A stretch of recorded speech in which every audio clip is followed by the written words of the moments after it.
Hari ini, mari kita berbagi firman Tuhan dengan judul khotbah, Kebenaran yang memerdekakan kita dari dosa.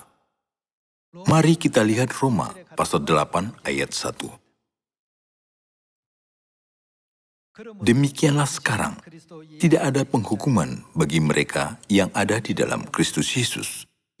Roh yang memberi hidup telah memerdekakan kamu dalam Kristus dari hukum dosa dan hukum maut. Ketika seorang dimerdekakan dari dosa dan kematian, betapa akan gembiranya saat itu. 15 Agustus adalah hari kemerdekaan nasional Korea. Melalui siaran sering dipertunjukkan dalam rekaman film-film dokumenter. Pada hari itu, semua orang mengangkat tangannya ke atas dan berteriak, "Hore, kemerdekaan Korea!" Dari yang tua, anak-anak, pelajar, dewasa, dan pemuda, semuanya diliputi dengan kegembiraan. Roma pasal 8 berkata bahwa Tuhan memerdekakan kita dari kuasa dosa dan maut. Itu bukanlah proses yang mudah. 15 Agustus sebagai sejarah kemerdekaan Korea yang tidak pernah diselesaikan dengan suatu proses yang mudah. Kemerdekaan rohani juga tidak akan pernah melalui suatu proses yang mudah, bukan? Proses ini mengandung pengorbanan Bapa di atas salib, di Taman Getsemani, sambil berdoa di dalam kesedihan. Keringatnya mengalir seperti darah. Dia telah diejek dan dicambuk oleh ciptaannya. Dia menanggung kesakitan dan hinaan yang besar. Bapa dan Ibu Surgawi kita telah menanggung semua ini dan menantikan waktu untuk semua anaknya dimerdekakan dari dosa. Hari ini melalui judul Kebenaran yang memerdekakan kita dari dosa.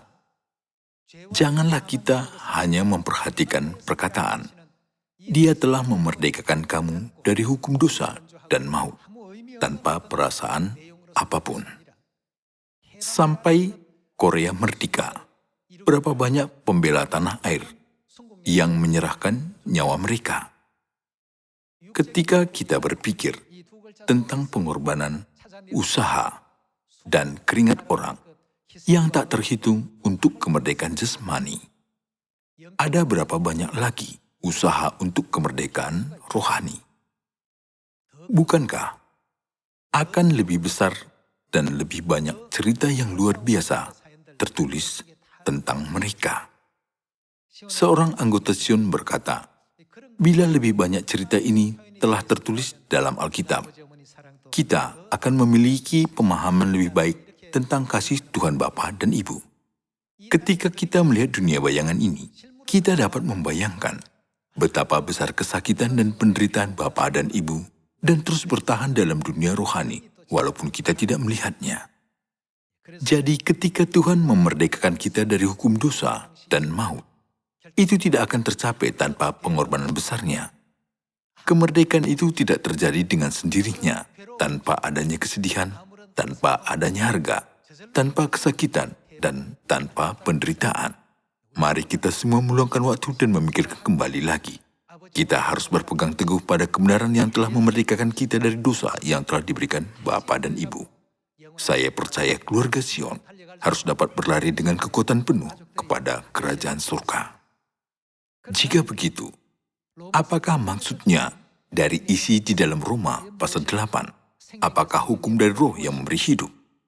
Dan apa arti kata memerdekakan kamu dari hukum dosa dan maut? Mari temukan jawabannya dari Yohanes pasal 6. Ayat 53 kita baca.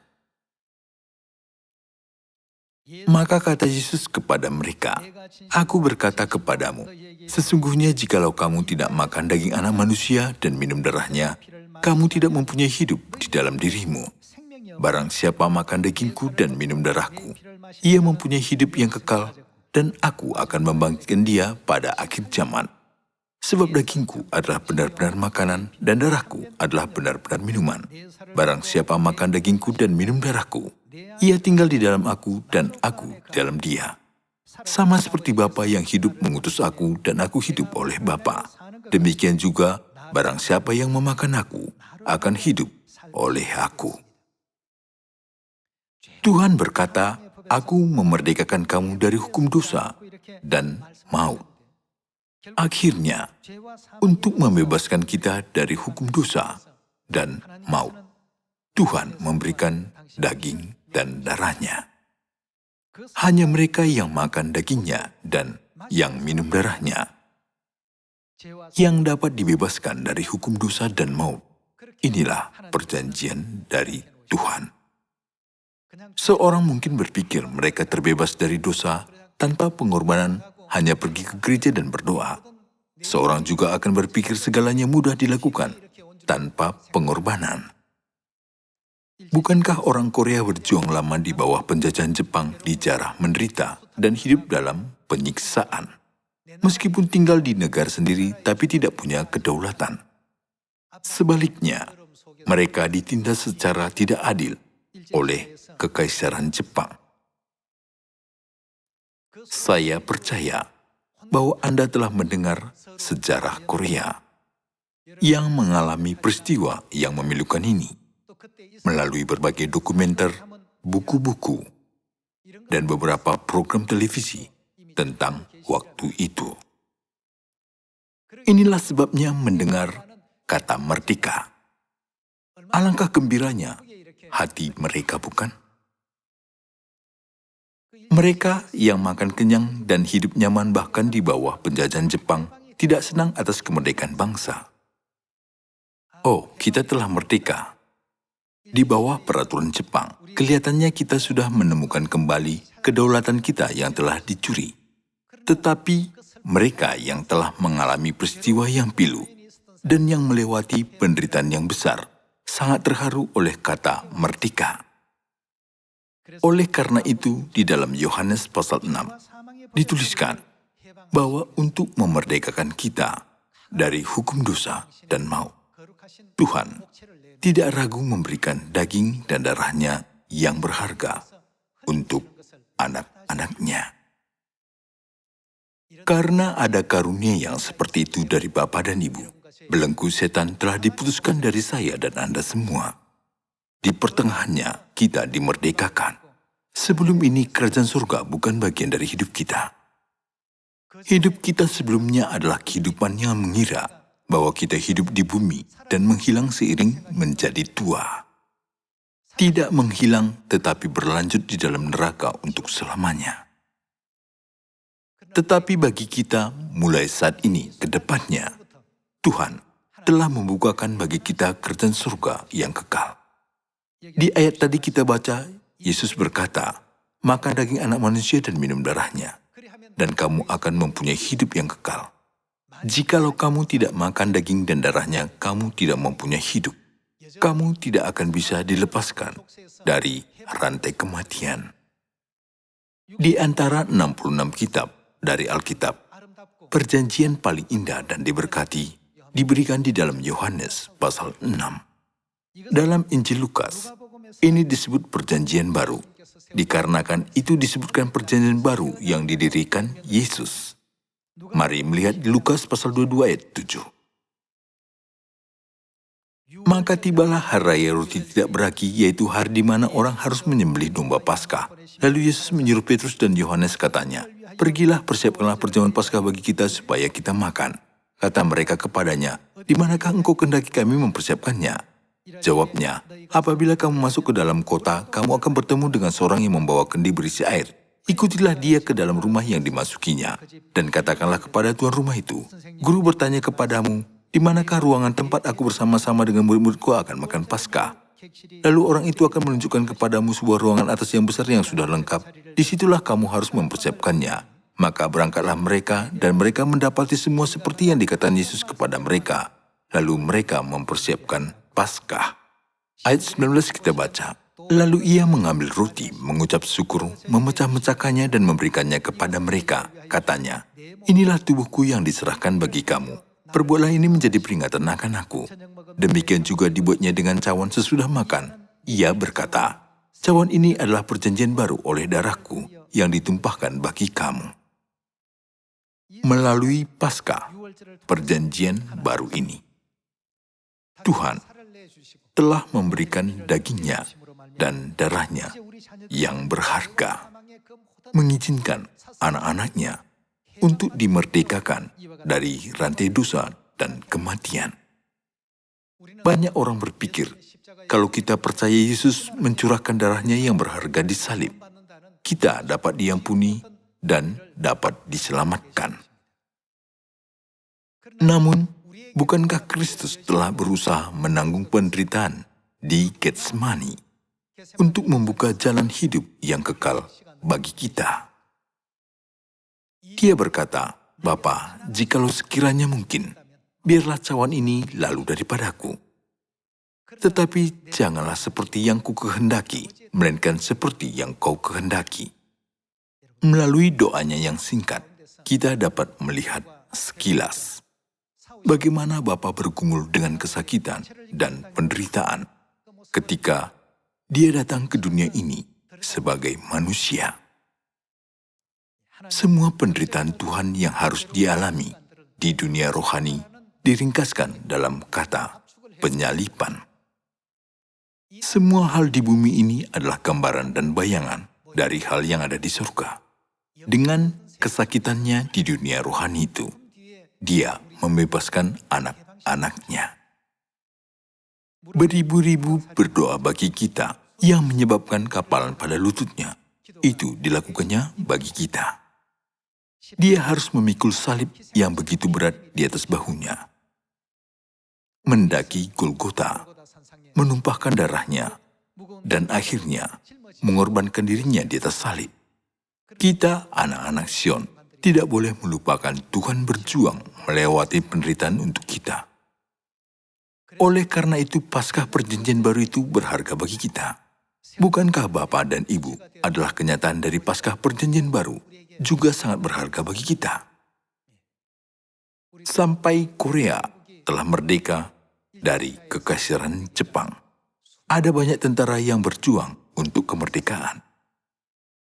Meskipun rakyat tertindas dan diliputi kesedihan, ada yang berusaha mengumpulkan dana bagi gerakan kemerdekaan.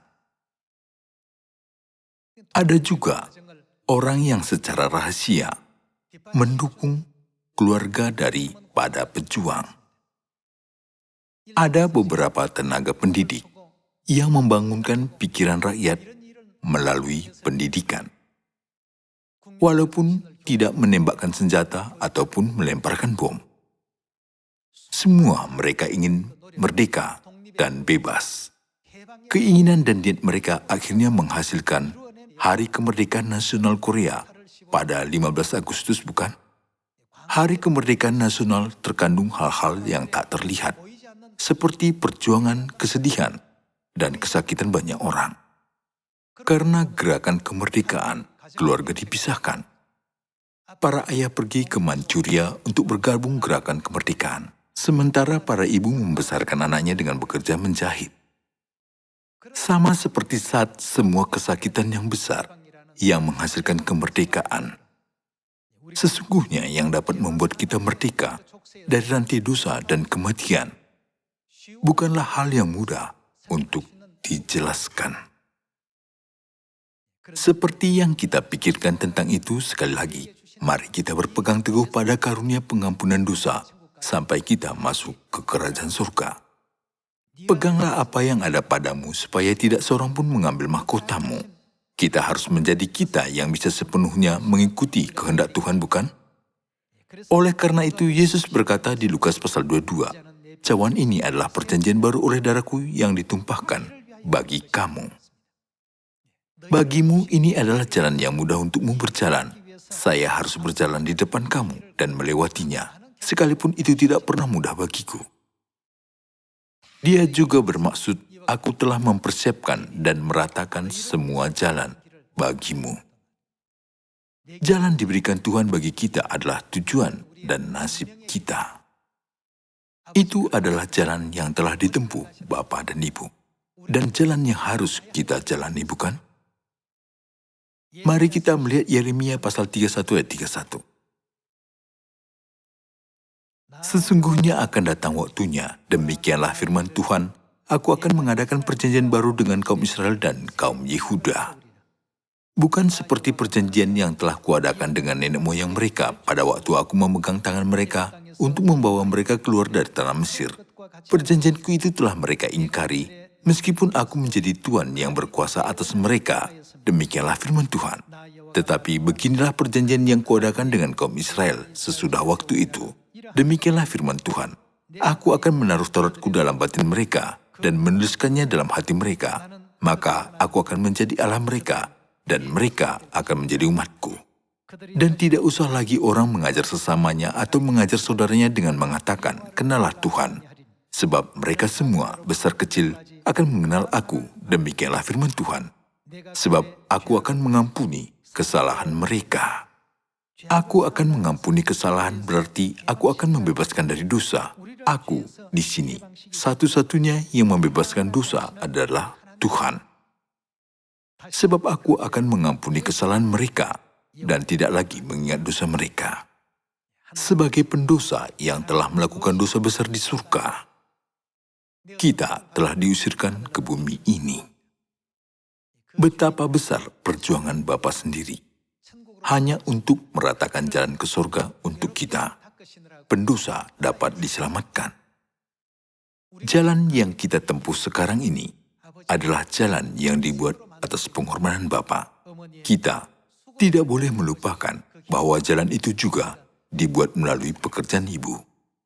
Dikarenakan Tuhan telah datang ke bumi ini dan berkata, terimalah semua pengampunan dosa. Berkata seperti itu, akankah selesai? Bukannya seperti itu. Jika seseorang melakukan suatu dosa, itu dapat dilihat sebagai korban tebusan ketika memainkan peran dari aku akan menanggung dosa dari orang yang berbuat dosa itu. Jadi, sekalipun kita melihat sejarah perjanjian lama, tak terhitung banyaknya domba, kambing, dan lembu telah dikorbankan sebagai korban penghapus dosa. Ketika mereka dibawa ke tempat pembantian, mereka sudah merasakan aku mati. Mereka mencium kematian. Air mata jatuh bergulir dari matanya kerbau. Saya tidak tahu apakah Anda pernah melihatnya. Domba dan kambing juga sama. Mereka bertahan dengan kakinya, menolak untuk pergi. Di dalam perjuangan untuk mempertahankan hidupnya, pada akhirnya seekor domba menjadi suatu korban, seekor kambing menjadi suatu korban, dikorbankan bagi pendosa. Jika kita memikirkan di tengah kesakitan seperti itu, jalan perjanjian baru telah dibuka. Tuhan telah membebaskan kita dari hukuman dosa dan maut. Kita tidaklah seharusnya merasakan ini dengan mudah. Kita harus selalu mengingatkan diri atas kasih karunia Tuhan yang telah memerdekakan kita. Kita juga tidak boleh melupakan kebenaran perjanjian baru yang Tuhan dirikan dengan kasih dan pengorbanannya.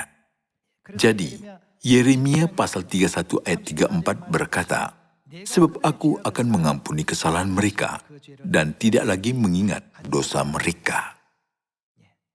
Yang mengampuni kesalahan kita dan yang berkata, aku tidak lagi mengingat dosa mereka. Bukankah itu adalah Tuhan yang berfirman aku? Hanya Tuhanlah yang mempunyai kuasa untuk membebaskan kita dari hukum dosa dan maut. Mari kita lihat Ibrani pasal 9 ayat 11. Tetapi Kristus telah datang sebagai imam besar untuk hal-hal yang baik yang akan datang. Ia telah melintasi kemah yang lebih besar dan yang lebih sempurna yang bukan dibuat oleh tangan manusia, artinya yang tidak termasuk ciptaan ini. Dan ia telah masuk satu kali untuk selama-lamanya ke dalam tempat yang kudus bukan dengan membawa darah domba jantan dan darah anak lembu, tetapi dengan membawa darahnya sendiri. Dan dengan itu ia telah mendapat kelepasan yang kekal. Ayat 13. Sebab jika darah domba jantan dan darah lembu jantan dan percikan abu lembu muda menguduskan mereka yang najis, sehingga mereka disucikan secara lahiriah, betapa lebihnya darah Kristus yang oleh Roh Kudus yang kekal telah mempersembahkan dirinya sendiri kepada Allah sebagai persembahan yang tak bercacat, akan menyucikan hati nurani kita dari perbuatan-perbuatan yang sia-sia, supaya kita dapat beribadah kepada Allah yang hidup. Karena itu, ia adalah pengantara dari suatu perjanjian yang baru, supaya mereka yang telah terpanggil dapat menerima bagian kekal yang dijanjikan. Sebab ia telah mati untuk menebus pelanggaran-pelanggaran yang telah dilakukan selama perjanjian yang pertama. Meninggalkan hal-hal yang baik bagi anak-anaknya, dan membantu mereka pergi melalui jalan yang penuh damai dan mudah. Tuhan telah membuka jalan di padang gurun yang sulit dan yang sukar. Bayangkanlah sekali membuat jalan di tengah-tengah hutan dengan pepohonan yang lebat. Mereka yang menggunakan jalan itu tidak mengetahui bagaimana orang yang bekerja tanpa henti siang dan malam menebang pohon dan semak duri untuk membuka jalan itu. Jalan ini sebelumnya juga sudah ada, melaluinya dapat berjalan dengan mudah. Tetapi di tengah hutan yang lebat itu, kita harus berpikir bahwa pastilah ada seseorang yang telah membuat jalan itu bagi kita dengan tanpa peralatan. Sepertinya, sering kita tidak terlalu banyak memikirkan hal-hal rohani.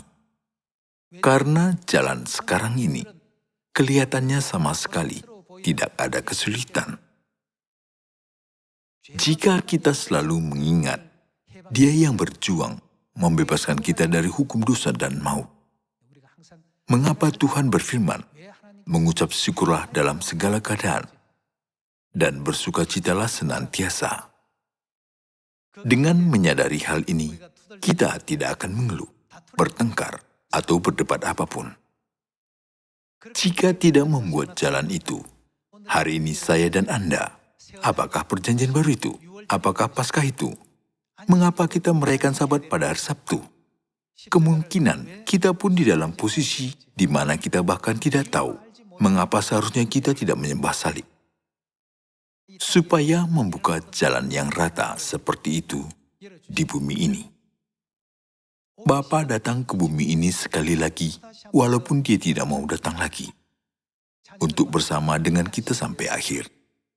Dengan berfirman, kamu adalah segalanya bagiku, dan kamu semua adalah hidupku. Ibu surgawi kita bersama selalu menuntun jalan penginjilan ini. Janganlah pernah kita melupakan fakta bahwa kita dimerdekakan dari rantai dosa dan kematian di dalam kasih Bapa dan Ibu kita. Mari kita melihat Ibrani pasal 9 ayat 27. Dan sama seperti manusia ditetapkan untuk mati hanya satu kali saja dan sesudah itu dihakimi. Demikian pula Kristus hanya satu kali saja mengorbankan dirinya untuk menanggung dosa banyak orang. Sesudah itu, Ia akan menyatakan dirinya sekali lagi tanpa menanggung dosa untuk menganugerahkan keselamatan kepada mereka yang menantikan Dia. Di sini juga tertulis bahwa Dia menanggung dosa banyak orang di bumi. Jika Dia tidak melaksanakan itu, kita tidak akan ada sampai hari ini. Seharusnya kita hidup seperti orang dunia ini yang hanya makan dan minum.